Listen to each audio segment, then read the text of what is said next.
ते आरक्षणाच्या मुद्द्यावरून काँग्रेस नेते विजय वडेट्टीवार आणि मनोज जरांगे यांच्यामध्ये जोरदार जुंपली आहे।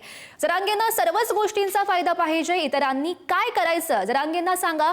ओबीसी समाजाच्या 374 जातीच्या लोकांना समुद्रात बुडवून टाका अशी टीका वडेट्टीवार यांनी केलेली आहे। आणि जरांगेंमध्ये हिंमत असेल तर घ्या तलवारी आणि छाटा आमच्या माना अशी संतप्त प्रतिक्रिया वडेट्टीवार यांनी दिली आहे। दरम्यान जरांगेंनी वडेट्टीवारांवर पलटवार सुद्धा केलाय।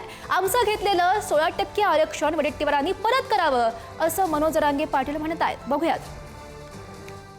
मधून पाहिजेत, ओबीसी मधून पाहिजेत आणि एससीबीसी मधून पाहिजेत, त्यांना सारथी मधूनही फायदा पाहिजेत, आणि महाज्योती मधूनही फायदा पाहिजेत। पण करायचं काय? बाकीच्यांनी जगायचं की नाही? जरांगे पाटलांना सांगून टाका, 374 जातीच्या लोकांना समुद्रात बुडवून टाक, तुझ्या ताकदीच्या भरोशावर मारून टाक म्हणा, संपवून टाक म्हणा, सगळ्यांना गळा घोटून मार। आता 12 लोकांनी आत्महत्या केल्यात ओबीसीच्या। ती जी दादागिरी, ती जी काही सत्ता आणि जनतेच्या मराठा समाजाच्या ताकदीच्या भरोशावर समाज मोठा म्हणून जर आम्हाला धमकावत असेल तर घाल म्हणा, घे बंदुका, ताकद आहे ना, तलवारी घे आणि छाटा बांध आमच्या, म्हणजे समाधान होईल त्याला। आमचं 16% आरक्षण घेतलेलं माघारी द्या ना वडवंटीवार साहेब। काय वडवंटीवार साहेब, 16% आरक्षण आमचं। तुम्हाला किती दिलं मंडल कमिशननं? 14%।